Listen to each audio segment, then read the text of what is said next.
सदगुरु की एक साखी है, जो मानुष गृह धर्म युत राखे शील विचार, गुरमुख वाणी साधु संग मन बच सेवा सार। जो आदमी गृहस्थी धर्म के संयुक्त रहता है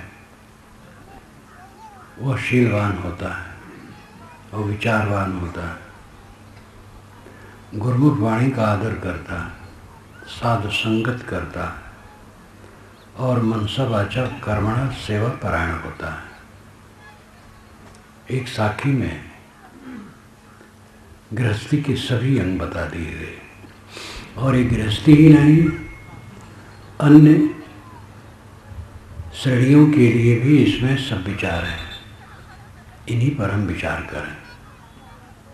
जो मानुष गृह धर्म युक्त, जो मनुष्य गृह धर्म के संयुक्त है, गृह धर्म किसे कहते हैं? घर में रहने वालों का आचार विचार।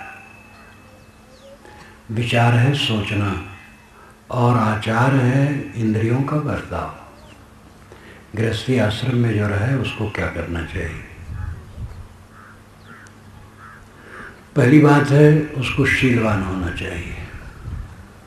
शीलवान सबको होना चाहिए, लेकिन यहाँ प्रश्न गृहस्थी का है और ख़ास बात ये भी है, गृहस्थी सभी आश्रमों की माँ है। यहीं से साधु संत नेता वीर सब उदय होते हैं। दुर्जन भी उदय होते हैं, लेकिन दुर्जन की आवश्यकता नहीं होती, लेकिन तो होते हैं। जैसे खेत में धान होता है और अनेक प्रकार की चीज़ें होती हैं, अन्न की चीज़ें होती हैं, लेकिन उसी में घास होती है। घास किसान का उद्देश्य नहीं होता कि उसमें घास हो जाए। घास होती है तो और निदाई करनी पड़ती है, लेकिन होता है, उसमें घास होती है। ऐसे गृहस्थी में दुर्जन भी होते हैं, किंतु दुर्जन का उत्पन्न होना गृहस्थी का धर्म नहीं है, वो घास फूस है। सज्जन संत राजनेता पूंजीपति कलाकार शिल्पी ज्ञानी विज्ञानी सब इसी में पैदा होते हैं।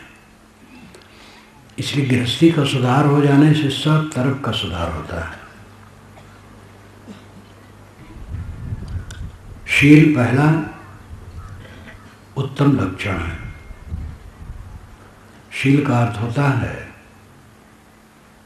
निरंतर ये सावधानी रखना कि मेरे मन वाणी और इंद्रियों से किसी को तकलीफ न हो। ऐसी भावना मेरी न हो जिससे दूसरों को कष्ट हो। ऐसी वाणी मेरे द्वारा न कही जाए जिससे दूसरों को कष्ट हो, और ऐसा व्यवहार न किया जाए जिससे दूसरे को कष्ट हो। ये शील का लक्षण। वैसे शील देहजनित चरित्र के विषय में भी कहा जाता है। अमुक ने अमुक लड़की का शील भंग कर दिया, चरित्र का हतन कर दिया। तो शील का अभिप्राय होता है दैहिक सदाचार। दैहिक सदाचार क्या है? जब तक आदमी गृहस्थ नहीं बना है तब तक वो ब्रह्मचारी बन के रहे। लड़की लड़के दोनों पढ़ें लिखें समझे बूझें और ब्रह्मचारी बन के रहें। आश्रमों के विधान में यही था कि 25 वर्ष की उम्र तक ब्रह्मचर्य का पालन और विद्याध्ययन, उसके पश्चात गृहस्थी में प्रवेश। और वो अपने जमाने के अनुसार सूझबूझ के अनुसार जैसे था वैसे था। जितने में था वो ठीक ही था, व्यापक उदारता नहीं थी सबके लिए, किंतु उसकी निंदा करके आज कोई फायदा नहीं। आज सबके लिए है, स्त्री हो पुरुष हो ब्राह्मण हो अब्राह्मण हो, जितने मानव हैं सब के सब पढ़ें, सब पढ़ें सब बढ़ें, जगह जगह लिखा मिलता है। सरकार को ये चिंता है कि हमारे भारतवर्ष में जो शिक्षा की कमी वो पूरी हो, धीरे धीरे बढ़ रही है। अभी भी जिसके पिता बात करो तो कहते वो आए, एकदम देहाती बोलते हैं, उन्हीं का लड़का इंजीनियर है, डॉक्टर है, प्रोफेसर है। तो शिक्षा बढ़ रही है, लेकिन शिक्षा काल में लड़की और लड़के ब्रह्मचर्य से रहें। और इसमें त्रुटि इसलिए है क्योंकि सहशिक्षा है, और सहशिक्षा विकार उत्पन्न करती है, किंतु इसको रोकना असंभव है। छोटे छोटे बच्चे प्राइमरी स्कूल से ही लड़के और लड़कियां साथ में पढ़ते हैं, हाई स्कूल में पढ़ते हैं, इंटर कॉलेज में पढ़ते हैं, विश्वविद्यालय में पढ़ते हैं, सब जगह साथ साथ पढ़ते हैं। और इसमें विकार आना स्वाभाविक है। जब जवानी शुरू होती है तो लड़के और लड़की के मन में अंग मिलन की चेष्टा होती है, लड़के से लड़की, लड़की लड़के से।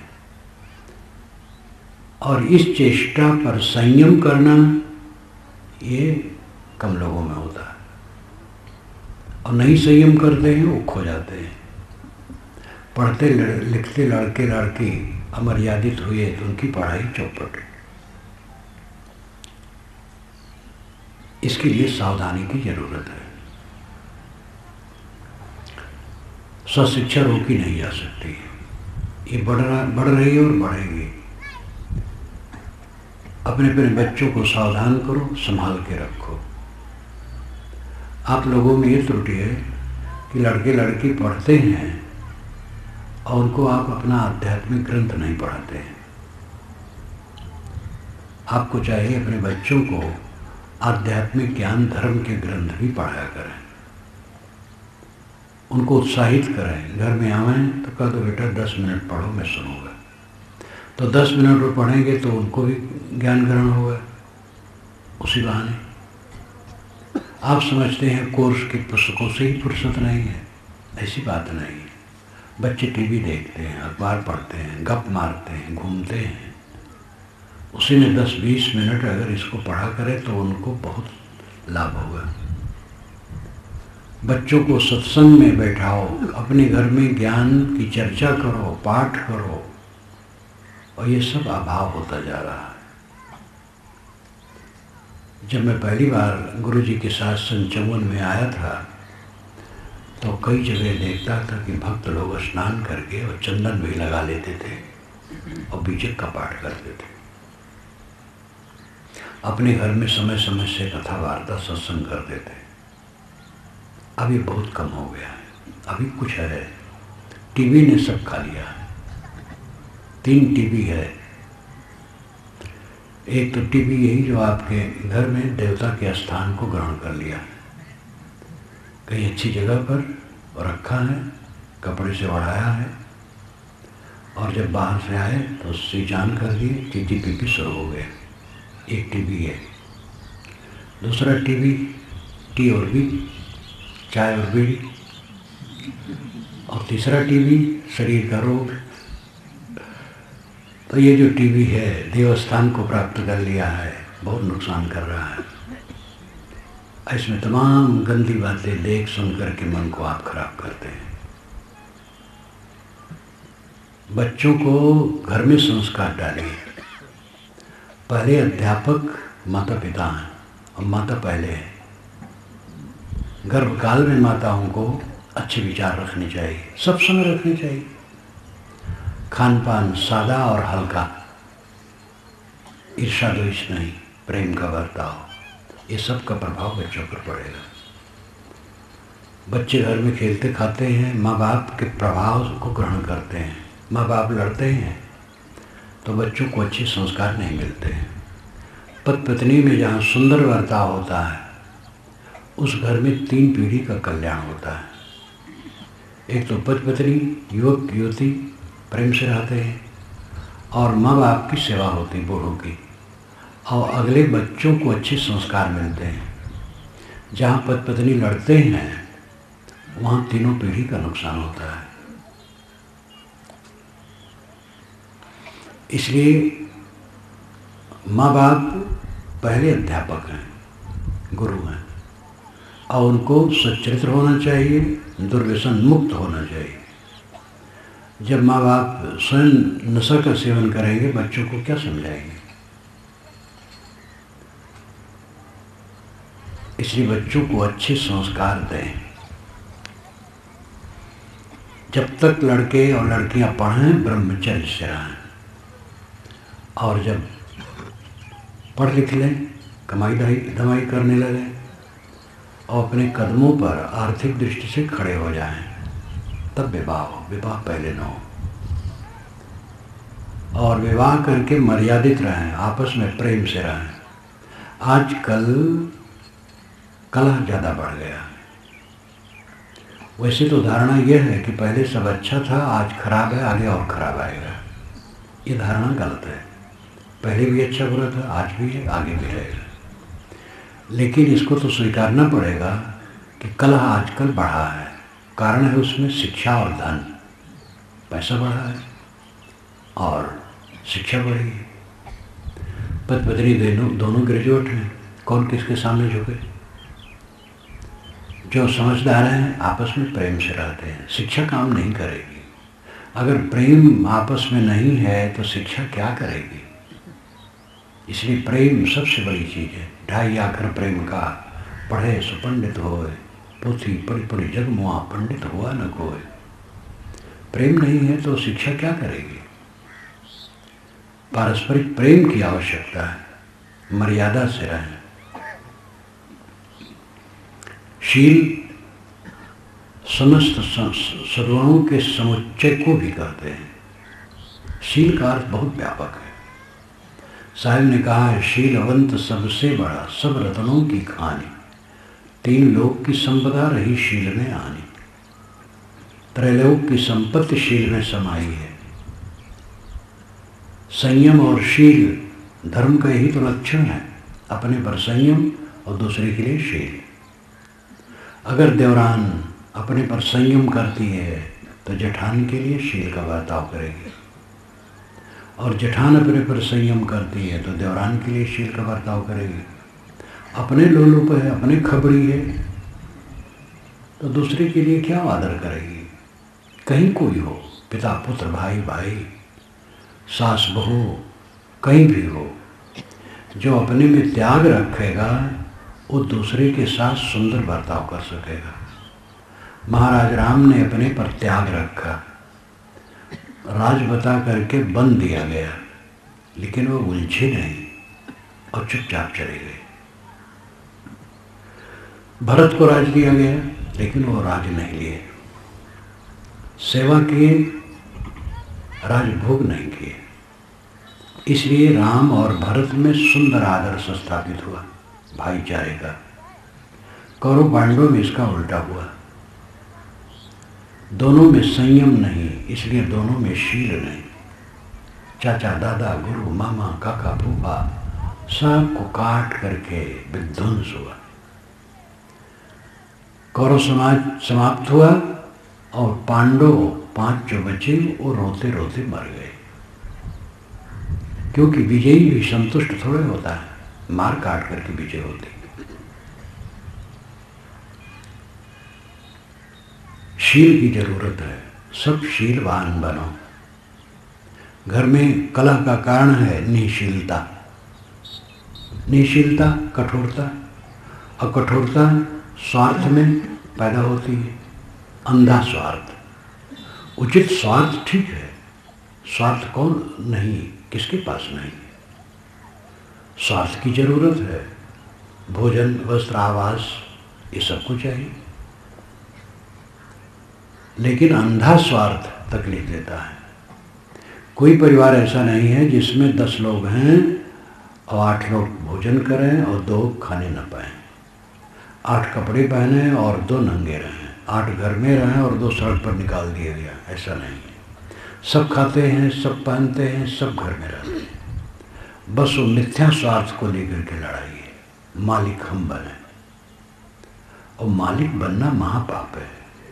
सेवक बनो। काम तो करना होगा, किसी को प्रबंध देखना होगा। वो अपने को सेवक माने, मालिक न माने, और सेवकाई करके धन को प्राइवेट लिमिटेड न करे। पूरे घर का धन ट्रस्ट का धन है, उसमें सब हकदार हैं और सब बराबर हैं, ऐसा भाव रखें। बस अंधा स्वार्थ, हमारे लड़के का धन ज़्यादा हो जाए, अपने लड़के के लिए सभी चिंता करते हैं, और लड़के सब खाएं पिएंगे। बेईमानी न करो, छल कपट न करो, भाई और भतीजे के साथ धोखेबाजी न करो, समता से रहो। शील में कमी का कारण है अंधा स्वार्थ। अब अंधा स्वार्थ हमें नरक में ले जाता है, और सच्चा स्वार्थ सबका पूर्ण होता रहता है। परिवार में एक व्यक्ति है जो कुछ नहीं चाहता, सेवा करता और कुछ नहीं चाहता, तो क्या उसको भोजन, कपड़े, आवास नहीं मिलते हैं? सब मिलते हैं। कुछ न चाहना ही तो ऊंचाई है। कुछ न चाहो और सब कुछ आपको मिलेगा। चाह करके आज तक कोई पाया नहीं, जितना चाहा है उतनी कमी रही है। एक कहानी है, जंगल में एक महात्मा रहते थे कुटी बना करके। चूहा एक था, खूब मोटा गाजा, घूमे खाए। संत तो दयालु होते हैं, मारते तो थे नहीं। गांव से एक बिल्ली आ गई, उसने समझ लिया यहाँ चूहे हैं, तो शिकार में आने लगी। चूहा बहुत भयभीत हुआ और महात्मा से कहा, महाराज मुझे आप बिल्ली बना दीजिए तो बिल्ली का डर खत्म हो जाए। तो महात्मा ने उसको बिल्ली बना दिया। एक दिन गांव से कुत्ता आ गया और डपटा उस पर। तो बिल्ली ने कहा, महाराज ये तो नई आफत है, आप मुझे कुत्ता बना दीजिए। उन्होंने कुत्ता बना दिया। कुत्ता दरवाजे पर पड़ा था, जंगल से हाथी निकला मस्त। हाथी की चाल आप जानते हैं, शरीर भी कितना बड़ा। कुत्ते ने कहा, महाराज आप मुझे हाथी बना दीजिए तो सबका डर खत्म हो जाए। तो उन्होंने उसको हाथी बना दिया। और हाथी जंगल में घूम रहा था। एक राजा देखा, मंत्री से कहा, भाई बड़ा सुंदर हाथी, इसको फंसाया जाए। फंसाया गया, सिखाया गया, सवारी होने लगी। एक दिन राजा और रानी दोनों हाथी पर बैठे जा रहे थे। राजा ने सोचा, हाथी ने सोचा कि राजा बैठा है, पुरुष है मेरे ऊपर, रानी स्त्री होकर के मेरे ऊपर कैसे बैठी है। जोर से उसने शरीर हिलाया तो राजा रानी दोनों जमीन में आ गए। राजा झट से उठे और रानी की धूल झाड़ने लगे कि तुम्हें तकलीफ तो नहीं होगी। हाथी खड़ा देख रहा था। उसने सोचा रानी होने में बड़ा सुख है, राजा भी जिसकी सेवा करे, रानी होने में बड़ा सुख है। जाकर के कहा महात्मा से, महाराज आप मुझे रानी बना दीजिए। महात्मा ने कहा, तुम्हारी इच्छा पूरी नहीं हुई, चलो फिर चूहा बनो। बात को समझाने के लिए कहानियाँ गढ़ी जाती हैं। कहानियाँ ये सब सच नहीं होते हैं। चूहा मानसी भाषा बोल नहीं सकता, न समझ सकता है, और न कोई महात्मा ऐसा बना सकता है। जितने चमत्कार हैं और अलौकिकता है, सब काल्पनिक है। पारक सिद्धांत की आप पुस्तकें पढ़ें तो सब रास्ता मिल जाएगा। चाहनाएं किसी की पूरी नहीं होती हैं और आवश्यकताओं की पूर्ति अपने आप होती है, ये ध्यान दीजिए। शीलवान बनो। जो मानुष गृह धर्मयुक्त राखे शील विचार, जो गृहस्थी धर्म के संयुक्त है वो शीलवान होता है। शील की जितनी व्याख्या की जाए कम है। निशीलता ही से कला है। शील जितना बढ़ेगा उतना घर में स्वर्ग होगा, परिवार में, समाज में, कहीं भी स्वर्ग होगा। जो अपने पर संयम करेगा वही शील का बर्ताव कर पाएगा। जो अपने पर संयम नहीं करेगा वो निशील होगा। दूसरी बात है वो विचारवान होता है। विचार करके खाओ, विचार करके पियो, विचार करके काम करो, विचार करके मैत्री स्थापित करो, तो फिर मैत्री तोड़ोगे नहीं। संबंध की स्थिरता ये अच्छे स्वभाव का लक्षण है। कितने घरों में जो नौकर है उसका लड़का आगे नौकर होता है, फिर उसका लड़का होता है। कई पीढ़ियाँ नौकरों की एक घर में नौकर होती हैं। ये अच्छे विचार और व्यवहार का लक्षण है। किसी से व्यवहार का संबंध हो, उसमें स्थिरता होनी चाहिए। कोई काम हो, स्थिरता होनी चाहिए। समझ बूझ करके विश्वास करो और अविश्वास न लाओ। कहीं अपवाद स्वरूप ऐसा लगे कि धोखा है तो हट जाओ। छड़े रुष्टे छड़े तुष्टे ये अच्छा लक्षण नहीं है। विचारवान बनो। विचार करके खाओ तो तम्बाकू खाओगे?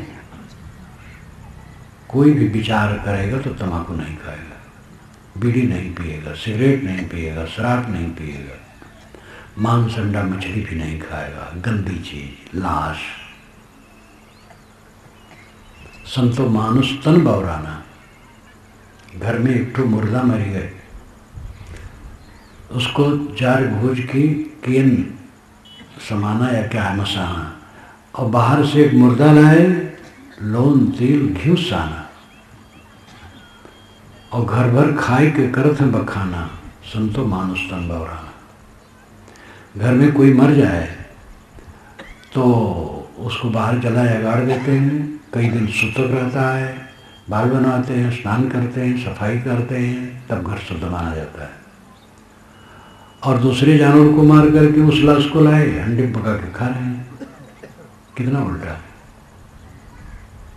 अपना दांत उखड़ जाए तो तुरंत आप उगल देंगे और कुल्ला करेंगे। ऊँट का चाम थोड़ा सा अपने दांत से कट जाए, तुरंत कुल्ला करेंगे। और दूसरे का हाड़ चाम मांस जो मुंह में चबाते हैं, कहाँ तक उचित है? अंडा मांस मछली का त्याग होना चाहिए। ये तामसी भोजन है और हिंसा युक्त है, पीड़ा दे करके मिलता है। और नशा का सर्वथा परित्याग करना चाहिए। इसमें तो सभी एक मत हैं। मांसाहारी लोग मांस का पक्ष लेते हैं, जीव दयाओं पर नहीं ध्यान देते हैं, लेकिन वे भी नशा को बुरा करते हैं। विचार करके कोई खाएगा तो नशा और मांस का उपयोग नहीं करेगा। विचार करके बोलो तो गलत बोलना नहीं होगा। बोल बोल करके घर और समाज में कला होता है। जितना हम बोलते हैं उनकी आवश्यकता नहीं रहती, कम बोलने की आवश्यकता रहती है। इसलिए कम बोलना बहुत जरूरी है। और संभाल करके बोलना, विचार करके खाओ, विचार करके पियो। भोजन में बैठो, अगर आप 15 मिनट तक भोजन करते हो, 15 मिनट भोजन करने में लगता है, तो 10 मिनट तक में कोई खतरा नहीं है। 10 के बाद सावधान हो जाओ। उसी में भूल करोगे तो ज़्यादा खाओगे और पीछे पछताओगे। रोज खाना है, रोज खाना है, और रोज असावधानी। अधिक खा खा करके लोग बीमार पड़ते हैं। अधिक खा करके अनेक प्रकार के रोग उत्पन्न होते हैं। गंदे विचार, अवधिक भोजन, असंयमित भोजन, जो पचने चीज नहीं ऐसा खाना, समय विरुद्ध खाना, ये सब स्वास्थ्य को खराब करता है। विचार करके खाओ, पियो, बोलो, चालो, व्यवहार करो, जीवन सुखद हो जाएगा। और ये भी विचार करो, जो मुख्य विचार है कि मैं कौन हूँ, जगत क्या है, मेरा इससे संबंध कितना है, पानी कैसे बरसता है, भूचाल कैसे आती है। पानी भगवान बरसाता है, सूखा क्यों कर देता है? कोई उत्तर नहीं। इतना ज़्यादा वर्षा देता है कि गांव का गांव बह जाता है, क्षेत्र का क्षेत्र। क्यों ऐसा करता है भगवान? हर जगह भगवान भवानी खोस लेते हैं, क्योंकि विवेक नहीं है और परंपराया संस्कारों से भी लदे हैं। एक प्रोफेसर कॉलेज में लेक्चर देता है, पानी बरसने के जितने कारण हैं प्राकृतिक हैं। जड़ प्रकृति के नियमों से पानी बरसता है, उसमें कोई चेतन देवता नहीं बरसाता है। लेकिन जो घर में रहा होता है और धान की फसल सूख रही होती है, तो कहता पता नहीं भगवान क्यों नाखुश हैं। कॉलेज में वो कर्णकार्य व्यवस्था का ज्ञान रखता है और घर में भूल जाता है। ये संस्कार, जड़ संस्कार। दैवी कल्पना को हमने प्रकृति पर लाद दिया है। पानी बरसना न बरसना ये जड़ प्रकृति के नियमों से होता है। भूचाल जड़ प्रकृति के नियमों से आता है, कोई देवता नहीं करता है। छह ऋतुओं का परिवर्तन, दिन रात का परिवर्तन, ये प्राकृतिक नियमों से होता है। प्राकृतिक नियमों को समझना चाहिए। विद्वान लोग भी कहते हैं जो संस्कारग्रस्त हैं कि जड़ में क्रिया कैसे होगी, भगवान क्रिया करता है। भगवान को हटा दो, भगवान को हर जगह खोजने की जरूरत नहीं है। ये सोचो कि जड़ द्रव्यों में स्वगत क्रिया है। हर जड़ द्रव्य में अपने आप क्रिया निहित है, अनादि अनंत है। उसमें कोई चेतन ब्रह्म क्रिया नहीं करता है। दही, दूध से दही बन जाता है, कोई ब्रह्म उसको करता है, कोई चेतन करता है, कोई आत्मा करता है। प्रकृति का नियम है। प्रकृति के नियमों से प्रकृति के सारे काम होते हैं। भगवान जहाँ है तहाँ है। बेवजह भगवान को लाद लाद करके ज्ञान को गड्ढमड्ढ नहीं करना चाहिए। पेट खराब हो गया, भगवान की कृपा नहीं हुई। भगवान की कृपा नहीं हुई कि आपने बेवजह खाया और बेटाइम खाया। उसमें भगवान एक सज्जन के घर गया और मकान बनवाए थे नए, दिखाने लगे, साहब ये बनवाया, ये बनवाया, मैंने ये बनवाया, मैंने ये बनवाया। एक कमरे में गए तो वहाँ एक दरार थी। कहीं पर महाराज भगवान की ऐसी कृपा थी। तो जो अच्छा बनवाया तो उनका था और जो दरार हो गई भगवान का था। आदत हर बात में भगवान का ना। एक सज्जन मिलने आए कि महाराज आपकी कृपा से धान पान अच्छा हुआ है, आपकी कृपा से महाराज लड़की की शादी कर दी, आपकी कृपा से महाराज भैंस ब्याई है, आपकी कृपा से महाराज पड़वा मर गए। तो हमने कहा भाई हमारी कृपा से सब हुआ अच्छा हुआ है, पड़वा मरना अच्छा नहीं हुआ। तो उनको कहना था आपकी कृपा से। इलाहाबाद में एक वैष्णव संत हमसे मिलने आए कि महाराज राम जी की इच्छा से, तो आप हमारा आश्रम जानते हैं, राम जी की इच्छा से हमारे आश्रम में 3 कमरे खाली थे, तो राम जी की इच्छा से उसको मैंने किराए पर दे दिया। राम जी की इच्छा से किराएदार किराया नहीं देता है। हर बात में राम जी की इच्छा कहना है, तकिया कलाम। कुछ लोग होते हैं कहते साहब जौन है तौन, जौन है तौन, का नाम है कि मतलब का। एक भगत मिलने आए, मैंने कहा देर क्यों हो गई? कि साहब मतलब ऐसा है कि बस पर बैठा तो मतलब बस बिगड़ गई। अब इतना 2 मिनट में इतना मतलब कहे तो मैंने कहा भैया बेमतलब की बात शुरू करो, बहुत मतलब हो गए। ये तकिया कलाम है, भाषा की कमजोरी। इसी प्रकार जो जड़ संस्कार हैं उनको लेकर के हम काम करते हैं। भगवान सबके दिल में बैठा है, उसके साथ सुंदर बर्ताव करो। पानी भगवान नहीं बरसाता है, पानी प्राकृतिक नियमों से बरसता है। अनादि अनंत है जगत। जगत कहाँ से बना?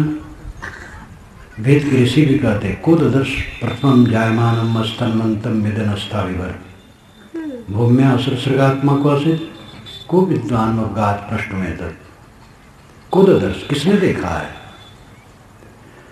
सूक्ष्म प्रकृति द्वारा सारा जगत संचालित है। उस सूक्ष्म प्रकृति को उत्पन्न होते किसने देखा है? सूक्ष्म शरीर, स्थूल शरीर, ये जड़ है, ये प्रकृति से बन गए। आत्मा को असित, आत्मा क्या है? आत्मा तो जड़ नहीं है। को विद्वान अवगात प्रश्न में तत्। इस बात को जानने के लिए विद्वान के पास कौन जाता है? तो मूल प्रकृति नित्य है, जड़ मूल प्रकृति नित्य है। मूले मूला भावाद मूलम मूलम। मूल में मूल न होने से मूल होता है अमूल। पेड़ की जड़ होती, जड़ की जड़ नहीं होती। जड़ और चेतन दोनों मूल हैं, इनका मूल और कोई नहीं है। ये अमूल है, स्वयं है, स्वयंभू है। खुदा का अर्थ क्या होता है? फारसी भाषा का शब्द खुदा, खुद आ, स्वयंभू, जो स्वाभाविक हो, सदा हो, सबके दिल में खुदा है। तो विचारवान बनो, अपने को समझो, आप जड़ नहीं हो, चेतन हो। जड़ जानता नहीं है, मिट्टी पानी आग हवा में ज्ञान नहीं है, ऑक्सीजन हाइड्रोजन नाइट्रोजन इत्यादि में ज्ञान नहीं है। आप ज्ञान स्वरूप है, चेतन है, अपने को पहचाने। देह धर लिए हैं कर्म बस, यहाँ का जो कुछ भी हानि लाभ है वो अच्छे बुरे कर्मों का परिणाम है। इस जीवन में सफलता असफलता क्या है? बुरे विचार, बुरे उच्चार, बुरे आचार, ये जीवन की असफलता है। अच्छे विचार, अच्छे उच्चार, अच्छे आचार, ये जीवन की सफलता है। धन, पैसा, पद, प्रतिष्ठा, विद्या, अधिकार, ये हमारी मुख्य सफलता नहीं है, ये ऊपरी ऊपरी है। हमारी खास सफलता है मन हमारा निर्मल हो, वाणी निर्मल हो, कर्म निर्मल हो। और घाटा क्या है? मन खराब हो, वाणी खराब हो, कर्म खराब हो। इन बातों पर ध्यान दो। मनुष्य और पशु में अंतर यही है। मनुष्य और मनुष्य के अतिरिक्त पशु पक्षी कीड़े कोई भी हो, यही अंतर है। अन्य प्राणियों में विचार नहीं है, मानव में विचार है। मननात् मनुष्य, मनन के कारण इस प्राणी को मनुष्य कहा जाता है। इसमें मनन की शक्ति है, सोचना। अन्य में थोड़ी शक्ति होती है, थोड़ा थोड़ा अंतर होता है। कितने पक्षी हैं उनमें उतना नहीं होता है। बया पक्षी कितना बढ़िया घोंसला बनाता है, लेकिन आत्मा, परमात्मा, बंध, मोक्ष, कल्याण, ये सब वहाँ सोच नहीं हो सकती है। मनुष्य में गुण है, लेकिन मनुष्य ने अपनी शक्ति को डाल दिया है कुकर्म में, कुवासना में, उलझन में, उद्वेग में।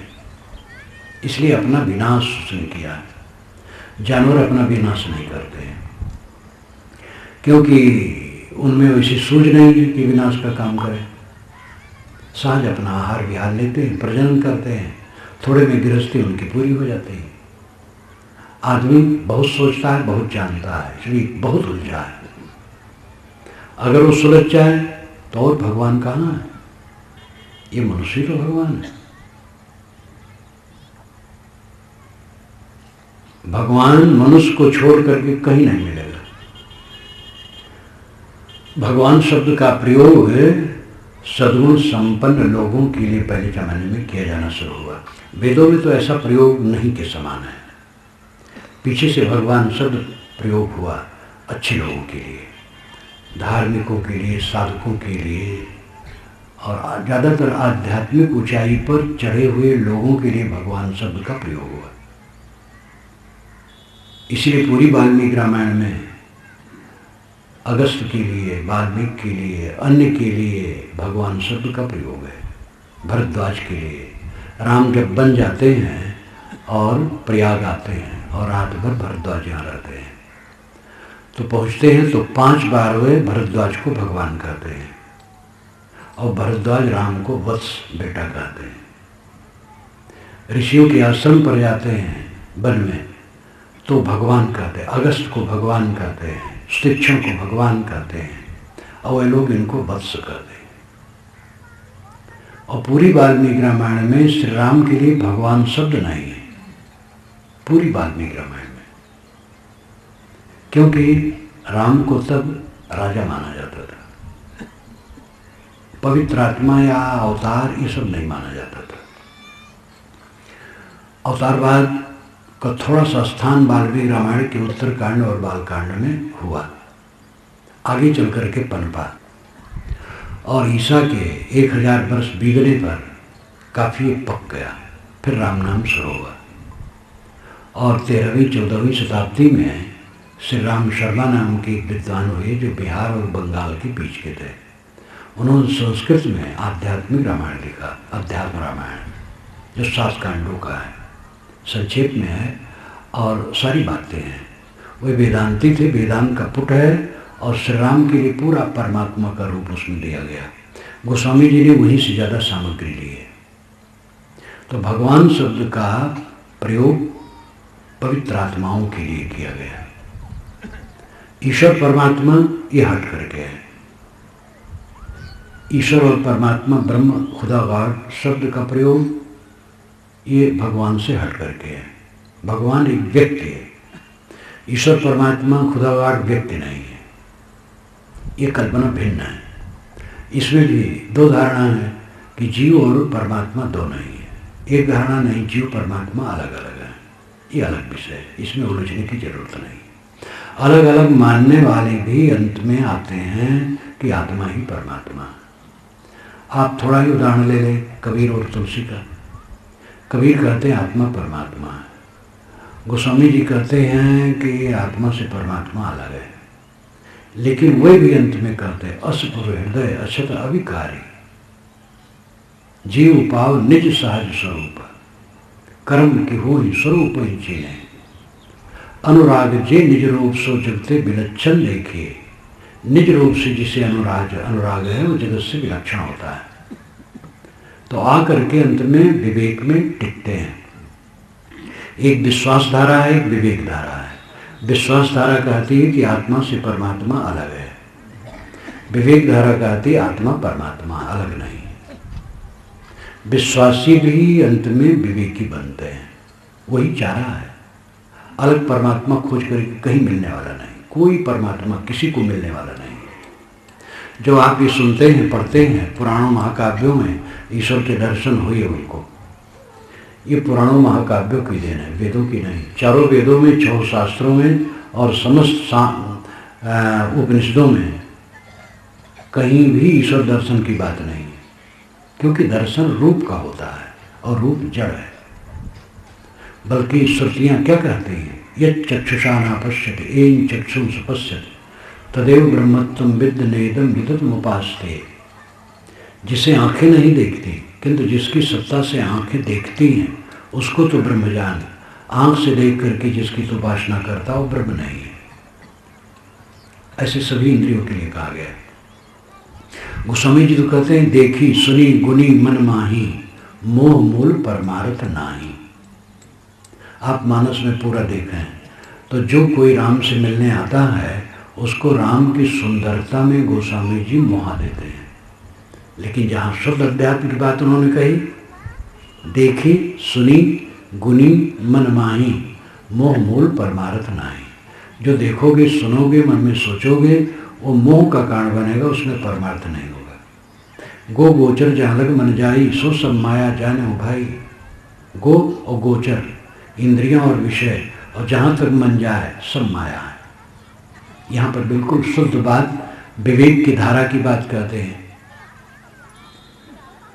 तो परमात्मा अलग है, परमात्मा आत्मा ही है, दो विचार है। लेकिन अंततः परिपक्व विचार यही है, आत्मा परमात्मा है। परमात्मा कहीं बाहर से नहीं मिलता है।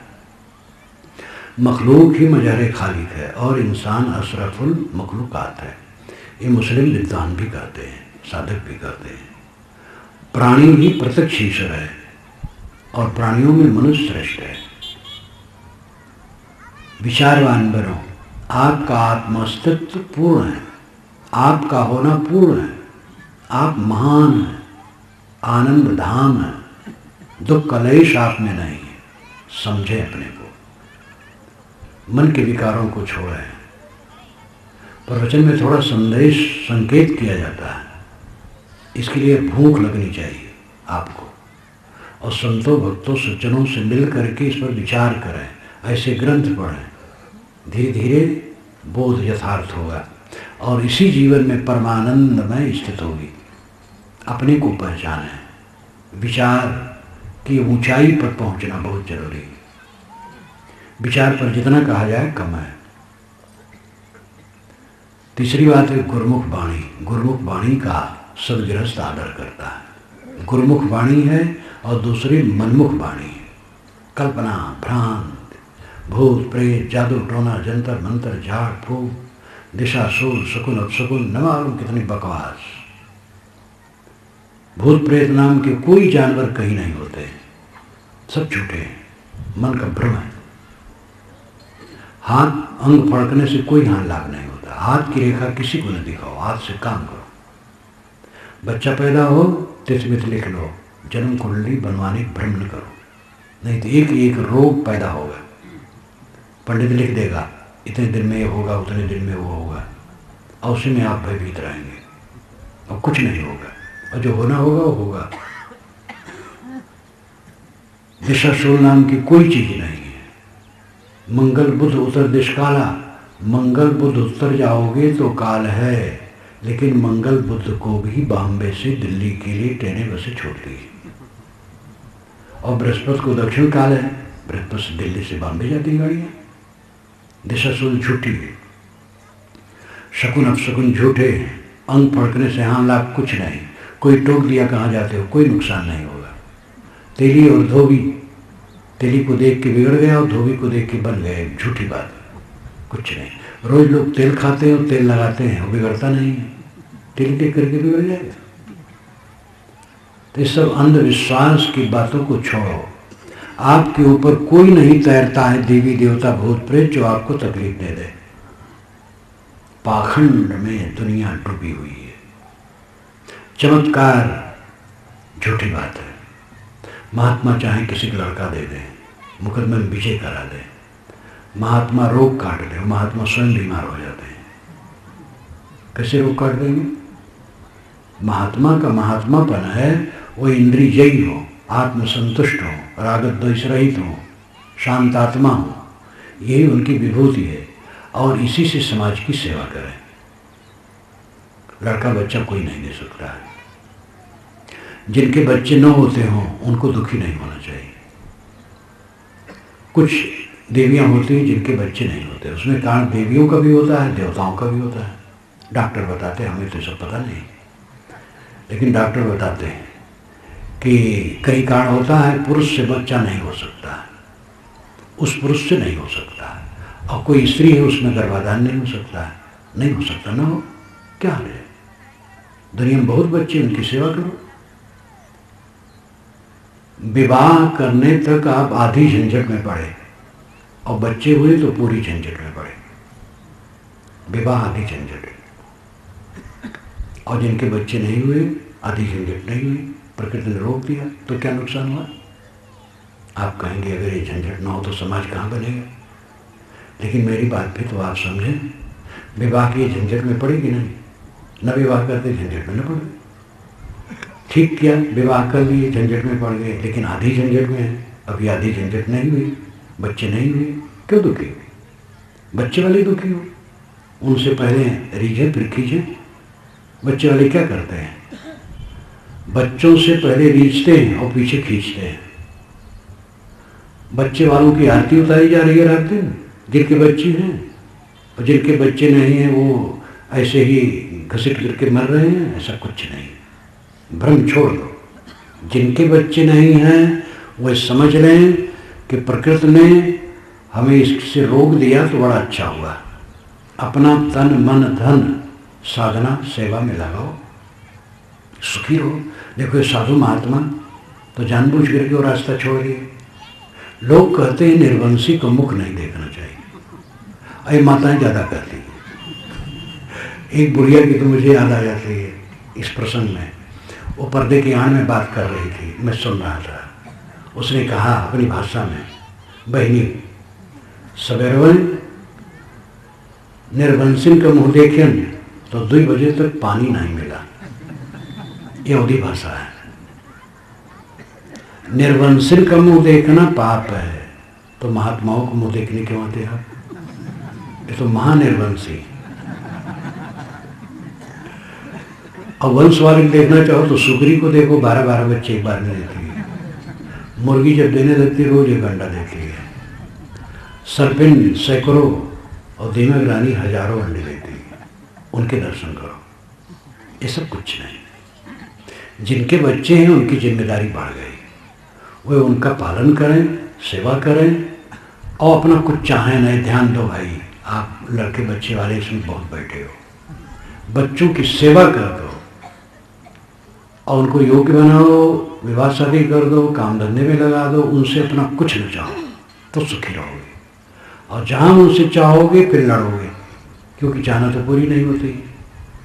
सब समय लगेगा बहू बेटे हमारे साथ सुंदर बर्ताव नहीं कर रहे हैं, और इसमें दुख बढ़ने के सिवा कुछ नहीं होगा। चार बूढ़ी बैठेंगे तो कहेंगे भैया राम राम राम राम, कुशल मंगल। क्या कुशल कहें, लड़का कहे में नहीं। दूसरा कहेगा यार अरे तुम्हारा लड़का खाली कहा नहीं मानता, हमारा लड़का तुम्हें गाली देता है। और ये बात आप जितनी कहेंगे वो सब आपके लड़के पास लौट के जाएगी, लड़के के मन में और दरार बढ़ेगी। इसलिए अगर कोई पूछे तो आप कहें लड़का अच्छा है, बात मानता है, सेवा करता है। न माने तो भी कहो, न सेवा करे तो भी कहो सेवा करता है। ये झूठ बुरा नहीं है, ये प्रेम बढ़ाएगा। बुरा कह करके हम समाज को, परिवार को बुरा कर देते हैं। ये मनुष्य में आदत होती है कि दूसरे लोगों का पहनना, ओढ़ना, खाना पीना, उठना बैठना, बोलना चालना, बर्ताव, व्यवहार पूरा अपने को अच्छा नहीं लगता है। ये सब की आदत है। हमारी बुद्धि बड़ी है, हमारा आचार बड़ा है, ये अहंकार। और इससे हम अपने साथियों से कटते चले जाते हैं। हमें सब में गुण दिखाई देना चाहिए, सबके साथ प्रेम का बर्ताव करना चाहिए। गुरुमुख वाणी का आदर करो, निर्णय वचन। महात्मा ने एक लकड़ी 19 फीट की थी, उसको देख लिया तो 20 फीट की हो गई। कभी नहीं हो सकती। करोड़ों महात्मा मिलकर के देखें, लकड़ी एक सूत बढ़ नहीं सकती है। करोड़ों ईश्वर मिलकर के देखे तो नहीं बढ़ सकती। आप कहेंगे ईश्वर तो जो चाहे सो कर दे, वो तो चाहे कमल के फूल पर सूरज उगा दे और सूरज पर कमल फूल उगा दे, क्योंकि सर्वशक्तिमान है। मैं भी मानता हूँ, बहुत अच्छा कर दे। ईश्वर से कहना चाहिए कि सूरज पर कमल और कमल पर सूरज न उगाए, पूरी दुनिया से दुराचार समाप्त करवा दे, और नहीं करवा पा रहा। मंदिर में एक तरफ भगवान है, एक तरफ दुराचार है, ऐसे भी मंदिर है। सब मंदिर नहीं, लेकिन ऐसे भी मंदिर हैं, एक तरफ भगवान को बैठा है, एक तरफ दुराचार हो रहा है, और भगवान कुछ नहीं कर पा रहा है। जिस ढंग से लोग ईश्वर की कल्पना करते उस ढंग से ईश्वर नहीं। ईश्वर अपने ढंग से सब घट में बैठा ईश्वर है, और जो करेगा सो पाएगा। ये भजन हमें बहुत प्यारा लगता है। भलाई कर भला होगा, बुराई कर बुरा होगा, कोई देखे न देखे पर खुदा तो देखता होगा। भलाई करोगे सुख पाओगे, बुराई करोगे दुख पाओगे। कोई देखे न देखे खुदा देखता है। खुदा कौन है? आपका आत्मा। आप चोरी करें आप देखेंगे, चाहे कोई देखे चाहे ना देखे। कोई जाने न जाने आप जानेंगे, और उसी से काम हो गया। आप जानेंगे, आपके मन में छाप पड़ेगी उसकी, अब आपको फल भोगना पड़ेगा। इसलिए उसका आध्यात्मिक अर्थ है, लेकिन उसको स्थूल बना करके भगवान को अलग कर दिया जाता है, वहीं गड़बड़ी होती है। इस पर बहुत कुछ समझा विचारा जा सकता है, लेकिन समय थोड़ा है। गुरुमुख वाणी साधु संग, साधु संगत करता है सर्वग्रस्त। साधु संगत, अच्छे लोगों की संगत। गृहस्थ विरक्त जो अच्छे हैं, गृहस्थी में भी अच्छे और गड़बड़ होते हैं, साधु वेशधारियों में भी अच्छे और गड़बड़ होते हैं। अगर किसी ऐसे महात्मा की आप संगत करने लगे जो गजेड़ी है, तो आप गांजा पीना सीख जाएंगे। गाली गुप्ता देने वाले महात्मा हैं, धत तेरी के कहने वाले, तो उनकी संगत करेंगे तो ही सीख जाएंगे। इसलिए वेश साधु नहीं है, सद्गुण साधु है। साधु संगत करो, अच्छे लोगों की संगत करो। संगत का बड़ा भारी प्रभाव होता है। गलत ये जो मंगते होते हैं, बचपन में मैंने देखा है, मंगते आते थे गांव के बाहर बाग में, पड़ाव डाल देते थे, तो कई दिनों तक वहाँ रहते थे। भिक्षा भी मांगते थे और कुछ हुनर जानते थे, वो भी दिखाते थे, और कुछ काम भी करते थे। इससे अपना गुजर बसर करते थे। अशिक्षित होते थे और आपस में एक दूसरे को गाली बकते रहते थे। माँ बहन बेटी सब को उल्टा पलटा आदत थी वैसे। और वहाँ के बच्चे क्या सीखेंगे? लेकिन ऐसे सभ्य घराने होते हैं जहाँ बच्चे गाली सुनते नहीं, तो गाली कहाँ से देंगे? इसलिए संगत का प्रभाव बहुत पड़ता है। आपका घर कैसा होना चाहिए? साफ सुथरा, चाहे झोपड़ा हो चाहे माल, साफ सुथरा। आवाज़ धीमी कां न करें। सुबह से शाम तक आपके घर से आवाज़ निकलना नहीं चाहिए। ऐसा बोले जिससे अगला आदमी सुन ले, बस कला न हो, अशुद्धि न हो, थाली कहीं पड़ी है झूठी, बच्चे ने कहीं टट्टी कर दी बिना रही है, नाक पूछे और दीवार में चिपका दिए, चमक रहा है, थूक दिए कहीं, जूता कहीं पड़ा, डंडा कहीं पड़ा, खड़ाऊँ कहीं पड़ा, कपड़े उल्टे सीधे पड़े, एक दूसरे से चिल्ला चिल्ला के बात कर रहे हैं। ऐसा घर कुसंस्कार का घर। सारी चीज़ें कायदे से रखें, सफाई स्वच्छता हो, मीठे वचन हो, आदर से वचन हो, कोमल वचन हो, मुस्कुराते हुए बोलो, प्रेम से बोलो। घर और महल में कोई फर्क नहीं है। सुंदर बर्ताव सबसे बड़ी चीज़ है। ये संगत का प्रभाव इस पर निश्चित ही होता है। साधु संग, मन बच सेवा सार, मनसा वाचा कर्मणा सेवा करो। किसकी सेवा करो? सबकी सेवा करो। बड़ों की सेवा, छोटों की सेवा। देखो बच्चों की सेवा माताएं करती हैं, छोटे की सेवा करती हैं। माँ बाप उतना, बच्चे तो उतना माँ बाप की सेवा नहीं कर पाते हैं, लेकिन उनको भी यथायोग करना चाहिए। और सब जगह मालिक की सेवा, नौकर की सेवा। नौकर काम से आया है खेत से, पानी भोजन देना सेवा कर्तव्य है। सब भगवत स्वरूप है, इसमें कोई दूसरा नहीं है। भगवान भगवती कहाँ है? भगवान के विराट स्वरूप की कल्पना जो गीता में हो केवल कल्पना है। और गोस्वामी जी ने भी महाराज राम के मुँह में कागभूषण को घुसेड़ करके वहाँ सब पूरा संसार दिखा दिया। ये तो सब कल्पना है। वेद का विराट पुरुष सही है। वेद में आता है सहस्रशीर्षा पुरुष सहस्राक्ष सहस्रपाद सर्वभूमिं विश्वतो वृत्तातिष्ठ दशांगुलम। उस विराट पुरुष के हजारों हाथ पैर सुग्रीवा हैं। पूरी जमीन पर फैल करके 10 अंगुल के ऊपर बैठा है। लाक्षणिक कथन है। पूरा समाज विराट पुरुष भगवान है। जैसे यहाँ देख लो, ये विराट पुरुष भगवान बैठा है, एक एक व्यक्ति उसके अंग है, और सब मिलाकर के विराट पुरुष भगवान है। वह पूरी भूमि में, पूरी जमीन में, पूरी पृथ्वी पर फैला है। पूरे पृथ्वी पर प्राणी फैले हैं, लेकिन अनुभव कहाँ होगा? 10 अंगुल ऊपर, नाभि से नापो 10 अंगुल ऊपर हृदय है। हृदय में उपासना होती है। बिल्कुल वैज्ञानिक कथन है। विराट पुरुष ये मानव प्राणी का प्राणियों का समाज है। मानव हो गैर मानव हो, प्राणी जितने हैं उनकी सामूहिकता विराट पुरुष भगवान है। इसी की नकल गीता और मानस में कर डाली गई है, जो काल्पनिक है। श्री कृष्ण में आरोपित कर दिया गया, राम में आरोपित कर दिया गया। ये संप्रदाय की चीज़ है, लेकिन जो वेद में है वो संप्रदाय की चीज़ नहीं, वो वास्तविक है। पंच परमेश्वर आप भी कहते हैं। जब 5 कह दिए तो मानो परमेश्वर कह दिया। पंच इकट्ठे हो गए, मानो परमात्मा आ गए।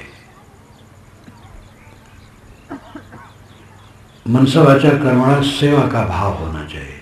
जो सेवा देता है, सेवा अपने आप मिलती है। जो शिकायत करता मेरी सेवा नहीं हो रही, वो दरिद्र है, क्योंकि सेवा वो करना नहीं जानता है। खुद सेवा, खुद सेवक बनो। हम सब सेवक हैं। मालिक मानना ही अपराध है, सेवक मानो। ज्ञान और भक्त के पक्ष में, भक्त पक्ष में गुरु भक्त कहता है सब गुरु का है, मेरा कुछ नहीं है। ईश्वर भक्त कहता है सब भगवान का, मेरा कुछ नहीं है। ज्ञानी कहता है सब प्रकृति की चीज है, मेरी कुछ नहीं है। भक्त से, ज्ञानी से जिस विधा से अहंकार छोड़ करके रह सको, वही रास्ता अच्छा है।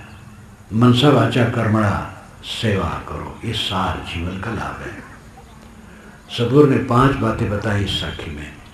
एक एक बात पर बहुत विचारा जा सकता है, लेकिन काम लिया जाए तो थोड़े में बहुत हो सकता है। काम न लिया जाए तो पोथी में तो कीड़े भी रहते हैं। आप कभी कभी पोथी खोलिए तो छोटे छोटे कीड़े मिलते हैं, लेकिन वो पोथी को कुछ नहीं जानते। बहुत ज्ञान की बात कहीं सुनी जाए, आचरण न किया जाए तो क्या होगा? विवेकवान के लिए एक अक्षर काफी होता है, इसलिए सब ध्यान दें। शीलवान बनो, विचारवान बनो, गुरुमुख वाणी का, निर्णय वाणी का आदर करो, अंधविश्वास में न पड़ो, मनसा वाचा कर्मणा सेवा करो, साधु संगत करो और अपने जीवन को ऊपर उठाओ।